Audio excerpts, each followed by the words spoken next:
या बातमीचे प्रायोजक आहेत आरमान अत्तर अँड परफ्यूम, मक्का मस्जिद समोर, ताज कॉम्प्लेक्स, विजापूर वेस्ट, सोलापूर. कोकण साहित्य संमेलन 2025 ह्या कार्यक्रमाच्या निमित्ताने आज मी माझ्या शुभेच्छा देण्यासाठी आलेलो होतो. जिल्ह्याच्या ग्रंथालयांची परिस्थिती बदलावी किंवा काळानुसार आधुनिकीकरण व्हावं. आमच्या जिल्ह्यामध्ये पहिलं डिजिटल ग्रंथालय बनवण्याची तयारी माझी सुरू झालेली आहे, जेणेकरून वाचक वर्ग वाढला पाहिजे, भावी पिढी पण ग्रंथालयाकडे आली पाहिजे. जगभरामध्ये जे ग्रंथालय आहे तिथे लोक तासनतास बसतात, तरुणी पण तिथे येऊन आपला वेळ घालवतात. हीच परिस्थिती माझ्या सिंधुदुर्गामध्ये पण व्हावी या दृष्टिकोनातून काही प्रयत्न म्हणजे सुरू आहेत. काही नाट्यगृह बांधण्याची आमची तयारी सुरू झालेली आहे. एकंदरीत आमच्या जिल्हा आणि कोकणाचे साहित्य संमेलन साहित्यिकांसाठी साहित्याचं जतन करण्यासाठी जे जे प्रयत्न सरकार म्हणून आम्ही करतोय ते मी माझ्या भाषणाच्या माध्यमातून सांगितलं. तुम्ही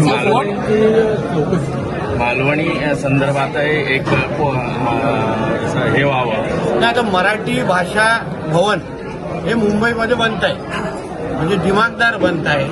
आम्हाला प्रत्येकाला त्याच्याबद्दल अभिमान आहे. तसंच कोकणासाठी आमची मालवणी भाषा बोलीभाषा म्हणून आम्हाला सगळ्यांना त्याच्याबद्दल सारखा अभिमान आहे. म्हणून आमच्या कोकणामध्ये कुठल्याही जिल्ह्यामध्ये रत्नागिरी, सिंधुदुर्ग, रायगड कुठेही एक मराठी मालवणी भाषा भवन म्हणून एक बनावं असे एक विचार मी इथे मांडलेला आहे.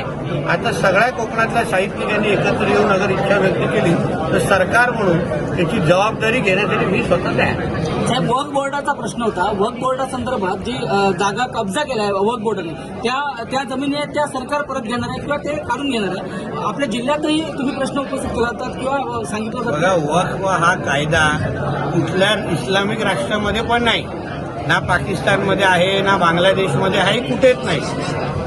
ते फक्त आमच्या हिंदू राष्ट्र असलेल्या भारतामध्ये आहे. आणि आता देशाचे पंतप्रधान आदरणीय नरेंद्र मोदीजींचं सरकार जे काय वक्फ बिल जे आणतंय, जे अमेंडमेंट त्याच्यामध्ये सुचवत आहे, त्याच्यामुळे मोठ्या प्रमाणामध्ये हिंदू समाजाची जे काही जमिनी जे घेतलेल्या आहेत, बडकवलेल्या आहेत, कब्जा केलेल्या आहेत जबरदस्तीने, आणि त्यासाठी त्यांना न्याय मागण्याचा पण हिंदू समाजाला जेव्हा अधिकार नसतो, ते मिळत नाही, तो सगळ्या अधिकाराच्या सगळ्या जमिनी आता हिंदू समाजाला परत देण्याचं काम हे आमचं नरेंद्र मोदीजींचं सरकार करत आहे. ह्या विधेयकामध्ये अशी ही तरतूद आहे की तुम्हाला जेव्हा वक्फच्या अंतर्गत तुमची जमीन कोणी हडपली तर तुम्ही हायकोर्टात पण जाऊ शकता. त्याचबरोबर त्या समितीमध्ये आता हिंदूचे पण काही सदस्य असणार. त्याच्यामुळे कोणीही हिंदू समाजाच्या जमिनी जे आतापर्यंत देशामध्ये हडपले जात होते ते सगळ्या गोष्टी बंद होणार आणि आपल्या हिंदू समाजाला मोठ्या प्रमाणामध्ये न्याय भेटेल. दिशा सालेंच्या वडिलांनी याचिका दाखल केली, 2 तारखेला सुनावणी. चांगली गोष्ट, स्वागताची गोष्ट आहे. शेवटी हा न्यायालयीन विषय आहे.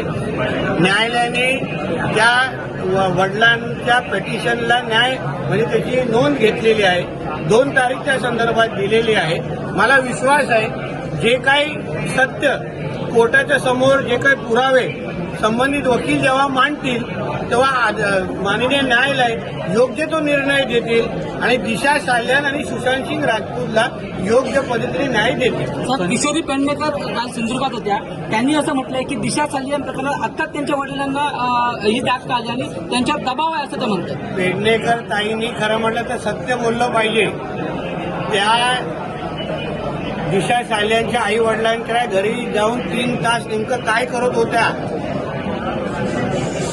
काय किती दबाव तिने टाकले, किती धमक्या दिल्या, त्याच्या वडिलांनीच स्वतः सांगितलेलं आहे की आम्हाला ब्रेन वॉश केलं जात होतं. पेडणेकर ताईवर, किशोरी पेडणेकरांवर आम्ही आरोप केलेला नाहीये, दिशा साल्यांच्या वडिलांनी केलेले आहेत.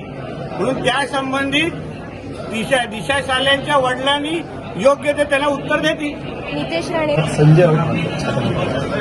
आहे ना, जो स्वतः डोक्याने खाली असतो त्याला सगळेच मनोरुग्ण वाटतात. आता तुम्ही वेड्यांच्या हॉस्पिटलमध्ये गेलात तर प्रत्येक वेड्याला दुसऱ्या वेळेत दिसतात. तसं युबीटी हे मनोरुग्णात आहे.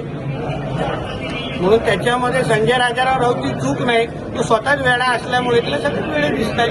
तर संजय राऊत असं पण म्हणतात की मनोहर जोशी, नारायण राणे, उद्धव ठाकरे मुख्यमंत्री असताना दंगली घडल्या नाही, तर दंगलीला खतपाणी घालणारे त्यांच्याच मंत्रिमंडळाचे मंत्री आहेत. हो, पण उद्धव ठाकरेला दंगली केव्हा कधी कशा घडवायच्या होत्या याच्या तारखानुसार मी सांगू शकतो. मातोश्रीमध्ये कधी कधी बैठक झालेले, त्याचे काही माझ्याकडे लोक आहेत जे तेव्हा तिथे उपस्थित होते. कीर्तीकर साहेबांना बोलून उद्धव ठाकरेंनी कसं दंगलीची प्लॅनिंग केलेली तिथे जो आय विटनेस होता तो तुम्हाला सांगू शकतो. म्हणून तेव्हा संजय राजाराम राऊत शिवसेनेमध्ये नव्हता, लोकप्रभामध्ये होता. म्हणून उद्धव ठाकरेला जेवढा आम्ही ओळखतो ना तेवढा संजय राजाराम राऊत ओळखत नाही. कुणाला गिफ्ट द्यायचं असेल तर मग चला ना अरमान अत्तर अँड परफ्यूम मध्ये.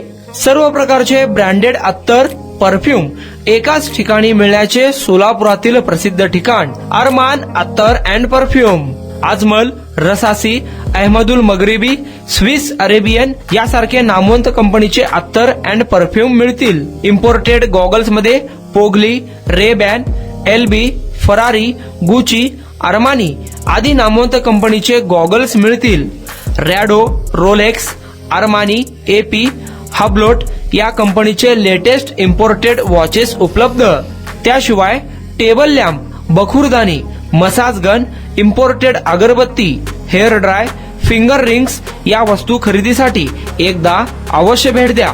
अरमान अत्तर अँड परफ्युम्स, मक्का मस्जिद समोर, ताज कॉम्प्लेक्स, विजापूर वेस्ट, सोलापूर.